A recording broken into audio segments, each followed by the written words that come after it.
साथियों नमस्कार। स्वागत है आपका हमारे YouTube चैनल देवेंद्र पारेशर में। आइए आज हम जानकारी प्राप्त करते हैं पुण्य पवित्र माघ महीने के बारे में। माघ मासे गमिष्यन्ति गंगा यमुन संगमे ब्रह्म विष्णु महादेव रुद्रादित्य मरुद्गणा। माघ मास में प्रयाग संगम तट पर कल्पवास करने का विधान है। साथ ही माघ मास की अमावस्या को प्रयागराज में स्नान से अनंत पुण्य प्राप्त होते हैं। सब पापों से मुक्त होकर स्वर्ग को जाता है व्यक्ति, क्योंकि ब्रह्मा विष्णु महादेव रुद्र आदित्य एवं सभी मरुदगण माघ महीने में प्रयागराज संगम पर गमन करते हैं। हिंदू पंचांग के अनुसार वर्ष का 11वां महीना है माघ। पोष के बाद माघ प्रारंभ होता है। पुराणों में माघ मास के महत्व का वर्णन मिलता है। इसका नाम माघ इसलिए रखा गया है क्योंकि यह मघा नक्षत्र युक्त पूर्णिमा से प्रारंभ होता है। चंद्र मास के महीने के नाम नक्षत्रों पर ही आधारित हैं, जैसे पोष का पुष्य नक्षत्र से संबंध है। पद्म पुराण में माघ मास में कल्पवास के दौरान स्नान दान तप के महात्म्य के विस्तार से वर्णन मिलता है। इसके अलावा माघ में ब्रह्म विष्णु रुद्र इत्यादि देवताओं की पूजन का विशेष लाभ प्राप्त होता है। माघ के महीने की शुक्ल पक्ष में जो पंचमी तिथि का आगमन होता है, वसंत ऋतु का प्रारंभ होता है, वहीं से तिल चतुर्थी, रथ सप्तमी, भीमाष्टमी आदि व्रत प्रारंभ होते हैं। कहा जाता है माघ की द्वादशी को यम ने तिलों का निर्माण किया और दशरथ ने उन्हें पृथ्वी पर लाकर खेतों में बोया था। अतएव मनुष्यों को उस दिन उपवास रखकर तिलों का दान कर तिलों को ही खाना चाहिए। इस दिन भगवान विष्णु की पूजा की जाती है। माघ शुक्ल चतुर्थी को उमा चतुर्थी कहते हैं, कहा जाता है। शुक्ल सप्तमी को व्रत का अनुष्ठान होता है। बहुत से पुण्य और पवित्र तीज त्यौहार इस महीने में आते हैं। माघ महीने वर्ष का बहुत ही पुण्य और पवित्र माह माना जाता है। अतः प्रातः काल उठकर नदी जलाशय इत्यादि में स्नान करें, भगवान विष्णु की पूजन करें। यथासंभव प्रतिदिन श्रद्धा अनुसार अपने सामर्थ्य के अनुसार कुछ ना कुछ दान अवश्य करें। दान का इस माह में बहुत ज़्यादा विधान है।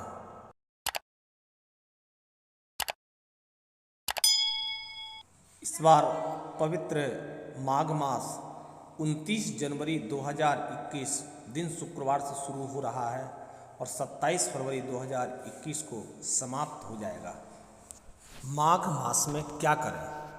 सूर्योदय से पहले स्नान कर लें, नहाने के पानी में तिल मिला लें, गायत्री मंत्र का जप करें, अपने गुरु मंत्र का जप करें, सूर्य को जल अर्घ्य दें। माघ के पूरे माह में भगवान विष्णु के नाम का जप करें, सत्संग प्रवचन का हिस्सा बने और माघ महीने की कथा को पढ़ें। गर्म भोजन करें। ऐसे खाने की चीज़ों का दान करें जो कुछ गर्मी पैदा करते हों, जैसे तिल या बाजरा। स्कंद पुराण के रेवा खंड में माघ स्नान की कथा के उल्लेख में आया है कि प्राचीन काल में नर्मदा तट पर सुब्रत नामक ब्राह्मण निवास करते थे। वे सभी वेद शास्त्रों के अच्छे ज्ञाता थे, विद्वान थे, किंतु उनका स्वभाव धन संग्रह करने का अधिक हो गया था। उन्होंने धन तो बहुत एकत्रित किया। वृद्धावस्था के दौरान उन्हें अनेक रोगों ने घेर लिया। तब उन्हें ज्ञान हुआ कि मैंने पूरा जीवन धन कमाने में लगा दिया, अब परलोक सुधारना चाहिए। और वह परलोक सुधारने के लिए चिंतातुर हो गए।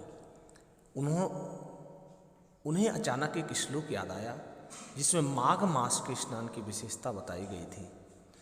जिन्होंने माघ स्नान का संकल्प लिया है और माघे निमग्ना सलिलेषु शीते विमुक्त पापास्त्रिदिवम प्रयान्ति, इसी श्लोक के आधार पर नर्मदा में स्नान करने लगे।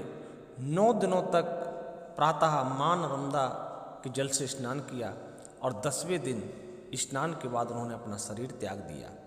सुब्रत ने जीवन भर कोई अच्छा कार्य नहीं किया था, लेकिन माघ मास में स्नान करने के पश्चात उन्होंने जो अपना मन निर्मल हो गया और अपना जो शरीर त्यागा, तो अंतिम क्षणों में वह सीधे परमात्मा के धाम में पहुँचे।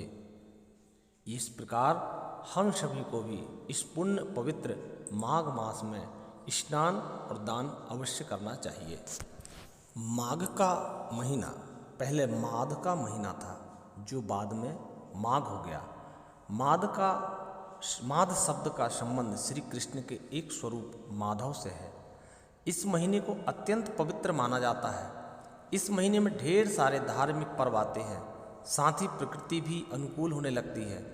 इसी महीने में संगम पर कल्पवास भी किया जाता है, जिससे व्यक्ति शरीर और आत्मा से नवीन हो जाता है। माघ के महीने के पर्व और उनका महत्व जानें। संकष्टी चतुर्थी, इसका व्रत करने से संतान की प्राप्ति होती है और संतान संबंधी जो चिंताएं हैं वह दूर होती हैं। षठ तिला एकादशी, इसमें तिल का विशेष प्रयोग करके स्वास्थ्य और समृद्धि प्राप्त करते हैं। मौनी अमावस्या, इसमें मौन रहकर पाप नाश और आत्मा की शुद्धि की साधना करते हैं। वसंत पंचमी, इसमें ज्ञान विद्या बुद्धि के लिए माँ सरस्वती की उपासना करते हैं। जया एकादशी, इस दिन विशेष प्रयोग करने से ऋण तथा दोषों से मुक्ति मिलती है। माघी पूर्णिमा, इस दिन शिव और विष्णु दोनों की संयुक्त कृपा मिलती है। सभी बंधुओं से निवेदन है, यदि आप सबको हमारा यह वीडियो अच्छा लगा तो इसे लाइक करें और ज़्यादा से ज़्यादा शेयर करें और हमारे चैनल को सब्सक्राइब जरूर कर लें, ताकि इसी प्रकार धार्मिक त्यौहार व्रत आदि के हम जो वीडियो यहाँ से अपलोड करते हैं सुलभता से आपके पास पहुँच सकें। बहुत बहुत धन्यवाद। जय माता दी। राधे राधे।